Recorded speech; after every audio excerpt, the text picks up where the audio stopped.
सुम्मा बिल अस्बाते मिन जिहतिन नसबे वल अस्बतो कुल्लु मन यअखुज़ु मा अबक़त हु असहाबुल फ़राइदे व इंदल इनफ़िरादे युहरिज़ु जमीअल माले। सुम्मा बिल अस्बते मिन जिहतिस सबबे व हुवा मौलल अताक़ते सुम्मा अस्बतिही अलत तरतीब सुम्मा रद्द अला ज़विल फ़ुरूदिन नसबिय्यते बिक़द्रि हुक़ूक़िहिम सुम्मा ज़विल अरहामे सुम्मा मौलल मवालाते सुम्मल मुक़र्रु लहू बिन्नसबि अलल गैरि बिहैसु लम यसबुत नसबुहु बिइक़रारिही मिन ज़ालिकल गैरि इज़ा मातल मुक़िर्रु अला इक़रारिही सुम्मल मूसा लहू बिजमीइल माले सुम्मा बैतिल माले। तर्जुमो ॿुधो। पोइ तक़सीम शुरू कई वेंदी उन्हनि असबात खां जेकी नसब जे एतबार खां आहिनि ऐं असबा हर उहो माण्हू आहे जेको उन माल खे वठे थो जेको असहाब फ़राइज़ बचायो ऐं अकेली जी सूरत में मेड़े थो समूरे माल खे। पोइ तक़सीम शुरू कई वेंदी उन्हनि असबात खां जेकी कंहिं सबब जे एतबार खां हुजनि ऐं उहो मोलल अताका आहे। पोइ मोलल अताका जे असबात तरतीब मुताबिक़ पोइ उन्हनि जे हिसनि मुताबिक़ ज़विल फ़ुरूज़ नसबी ते तरको मोटायो वेंदो। पोइ ज़विल अरहाम पोइ मोलल मवालात पोइ उन माण्हूअ खे जंहिं लाइ कंहिं गैर ते नसब जो इक़रार कयो वियो हुजे उन हैसियत सां जो उन जो नसब मुक़िर जे इक़रार सबबि उन गैर सां साबित न थी सघे जॾहिं इक़रार कंदड़ पंहिंजे इक़रार ते वफ़ात करे वञे। पोइ उन माण्हूअ खे जंहिं लाइ समूरे माल जी वसियत कई वञे पोइ बैतुल माल। हाणे इहो हुयो इन इबारत जो तर्जुमो। असां कल्ह जेको सबक़ु पढ़ियोसीं उन में हुकूक अरबा जे बारे में असां बयानु कयोसीं त माण्हू जॾहिं वफ़ात थो करे वञे त उन जे वफ़ात खां बाद में 4 हक़ मुरतब थियनि था। जेको चोथों हक़ आहे उहो इहो आहे त उन जे मयत जे वरुसा जे माबैन माल या वरसो या तरको उहो तक़सीम कयो वेंदो। उन में पहिरियों कंहिंजो हक़ आहे असहाब फ़ुरूज़ जो हक़ आहे ज़िल फ़ुरूज़ जेके आहिनि उन्हनि जो हक़ आहे। उहो ज़िल फ़ुरूज़ असां तव्हांखे ॿुधायोसीं त कुल 12 आहिनि 8 औरतूं 4 मर्द। मयत जे ज़िल फ़ुरूज़ वारसनि खे माल ॾियण खां बाद में जेकॾहिं माल बचंदो त पोइ ॾिसबो जेकॾहिं माल बचियो आहे त पोइ उनजे असबा जेके वारस आहिनि उन्हनि खे ॾिनो वेंदो। असबा जा 2 क़िस्म आहिनि असबा नसबी असबा सबबी। असबा नसबी जाके तॾिबो आहे जेके नसब जे एतबार खां मयत जा रिश्तेदार आहिनि। मिसाल भाउ आहे चाचो आहे आयो सम्झ में न। या वरी इन असबा जा वरी क़िस्म आहिनि असबा बे नफ़्स ही असबा बे गैर ही असबा मां गैर ही। बहरहाल उन्हनि जो बयानु अॻियां ईंदो असबात जे अॻियां फ़सुल मुस्तक़िल आहे उन में इहो बयानु ईंदो त उनजे असबा वारसनि खे मिलंदो। असबा चइबो छा खे आहे चए थो असबा वल असबतो कुल्लु मन यअख़ुज़ु मा अबक़तहु असहाबुल फ़राइदे व इंदल इनफ़िरादे युहरिज़ु जमीअल माल। असबा छा खे चइबो आहे असबा चइबो आहे त ज़िल फ़ुरूज़ खे माल ॾियण खां बाद में जेको माल बचंदो उहो असबा मेड़े वठंदो। उहो माल बचियल माल असबा खे मिलंदो। आयो सम्झ में न। उहो माल असबा खे मिलंदो। जेकॾहिं मयत जा ज़िल फ़ुरूज़ वारस न आहिनि सिर्फ़ु ऐं सिर्फ़ु असबा वारस आहिनि त उहो समूरो माल मेड़े वठंदो मयत जो समूरो माल उन असबात खे मिलंदो। आयो सम्झ में न। त उन खां पोइ सुम्मा बिल असबते मिन जिहति सबबे व मौलल अताक़ते जेकॾहिं इहे मयत जा इन्हनि जेके मथे बयानु कयासीं इन्हनि मां को बि वारस न हूंदो त पोइ कंहिंखे मिरास मिलंदी। उहे असबा जेके सबब जे जिहार खां आहिनि उहो कहिड़ा उहो मोलल अताका आहे। मोलल अताका छा खे चइबो आहे। मिसाल हिकिड़ो माण्हू कंहिंजो ग़ुलाम हुयो बानो हुयो ठीकु आहे। पोइ उन जे मौला उन जे आका उनखे आज़ादु करे छॾियो। छा करे छॾियो आज़ादु करे छॾियो। आज़ादु करण खां बाद में उहो कुझु वक़्त खां पोइ वियो वफ़ात करे। हाणे जॾहिं उहो उनजो आज़ादु कयल बानो वफ़ात करे वियो न त उनजे वफ़ात खां बाद में उनजी मीरास जेका आहे सा उन जे मौला खे मिलंदी बशर्ते के उन ग़ुलाम जा जेके ज़िल फ़ुरूज़ नसबी या ॿिया असबाज वग़ैरह जेके आहिनि उहे वारिस न हुजनि त पोइ उन बाने मैयत जी मिल्कियत उन जे मौला खे मिलंदी। ॻाल्हि आई सम्झ में? उनखे मिलंदी। अगरि उहो पाण वफ़ात करे थो वञे त पोइ कंहिंखे माल मिलंदो? पोइ उन जे असबा नस्बी खे मिलंदो, यानी पोइ उनजे पुट खे मिलंदो। अगरि पुट कोन्हे त पोइ उनजे पोटे खे मिलंदो। जेकॾहिं पोटो न आहे त पोइ उनजे पड़ पोटे खे मिलंदो। जेकॾहिं पड़ पोटो न आहे त उनजे तड़ पोट खे मिलंदो वेंदे हेठि ताईं। भला जेकॾहिं इहे हिन जा वारस न आहिनि त पोइ ॾिसबो त उन जेको मौला आहे उनजे पीउ ज़िंदा आहे, अगरि पीउ हाल हयात आहे त पोइ उनजे पीउ खे मिलंदो। जेकॾहिं उहो बि न आहे त पोइ उनजे ॾाॾे खे मिलंदो। जेकॾहिं उहो बि न आहे त पोइ उनजे पड़ ॾाॾे खे मिलंदो। अहिड़े हिसाब सां जेकॾहिं इहे बि वारस न आहिनि त पोइ कंहिंखे मिलंदो? पोइ मिलंदो इन मौला जे भाउ खे। मौला जे भाउ खे जेकॾहिं उहो भाउ हयात आहे त उनखे मिलंदो। जेकॾहिं उहो भाउ बि हयात न आहे त पोइ उनजे पुट खे मिलंदो। आहे सम्झ में न? यानी उन मौला जे मुज़कर असबात खे मिलंदो। मोनिस असबात खे यानी उन मौला जी धीउ खे मिले या उन मौला जी ॾोहिटी खे मिले उन्हनि खे न मिलंदो, बल्कि मुज़कर असबात खे मिलंदो। आई ॻाल्हि सम्झ में? पर जेकॾहिं इन जो माना मुज़कर असबात इहे आहिनि ई कोन, पोइ ॾिसबो त अगरि इहो ख़ुदि जेको मौला आहे, इहो ख़ुदि जेको मौला आहे इहो शुरू में कंहिंजो ग़ुलाम हुयो या न। अगरि इहो कंहिंजो ग़ुलाम हुयो न ऐं इहे इन जा वारस न आहिनि त उनखां पोइ इन जी मिल्कियत, इन मैयत जी मिल्कियत पोइ उन जे मौला खे मिलंदी, यानी मौला जे मौला खे मिलंदी। आहे सम्झ में न?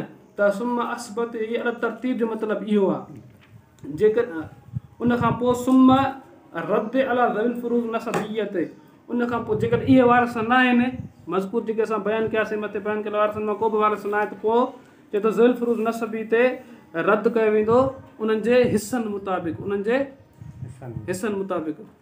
जेकॾहिं इहे मथियां वारस जेके असां बयानु कयासीं इहे मैयत जा कोन्हनि के, पोइ जेके ज़विल फ़ुरूज़ नसबी आहिनि न त पोइ उन्हनि खे उन्हनि जे हिसनि मुताबिक़ माल मोटाए ॾिनो वेंदो।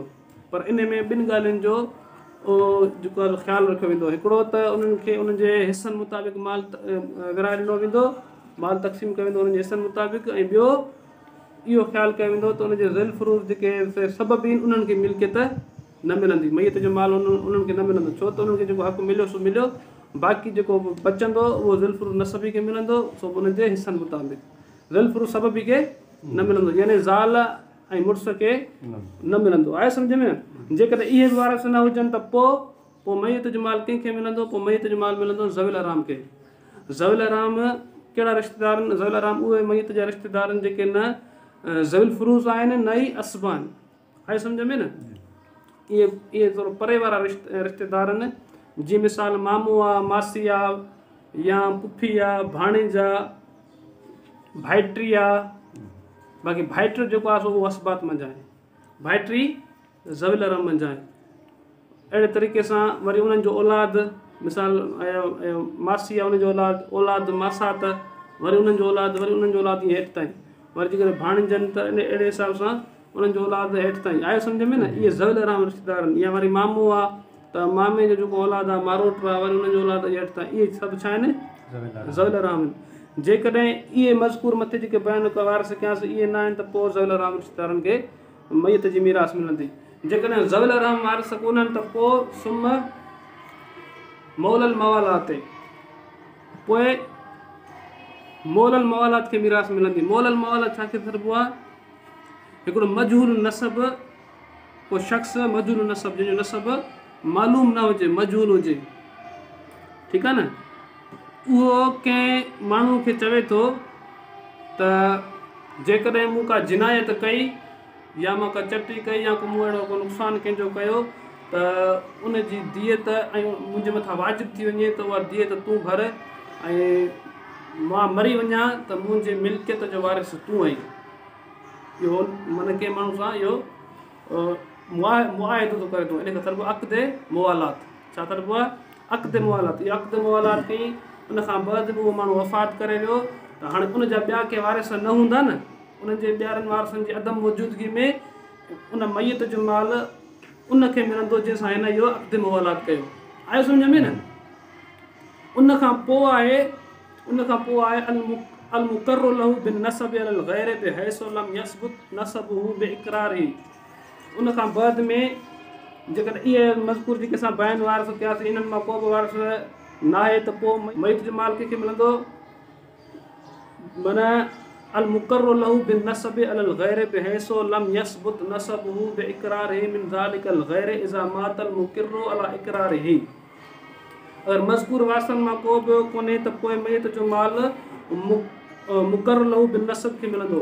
हिन मां मुराद उहो माण्हू जंहिं लाइ मयत के गैर ते नसब जो इक़रार कयो हुजे, मयत के गैर ते नसब जो इक़रार कयो हुजे। मसलन कंहिं माण्हू जे बारे में हिन ईअं चयो त तूं मुंहिंजो भाई, तूं मुंहिंजो भाई, आहे सम्झ में न। को हुजे उहो मजूर नसब, हुनजो नसब मालूम न हुजे, छा हुजे मजूर नसब हुजे। मिसाल ज़ैद जे बारे में चई तूं मुंहिंजो भाई, त इन मां मुराद इहो आहे त हीअ गैर ते यानी पंहिंजे पीउ जे नसब साबित करणु चाहे त माना हे मुंहिंजे पीउ जो पुटु आहे सम्झ। या कंहिंखे चई तूं मुंहिंजो चाचो आहीं, माना इहो पंहिंजे ॾाॾे ते नसब साबित करणु थो चाहे। इन जे लाइ 4 शर्तनि, इन जे लाइ घणा शर्तनि 4 शर्तनि जेके साईं कासिम मशर वारे साईं पंहिंजी किताब में मुअल्लिमुल फ़राइज़ में लिखिया आहिनि।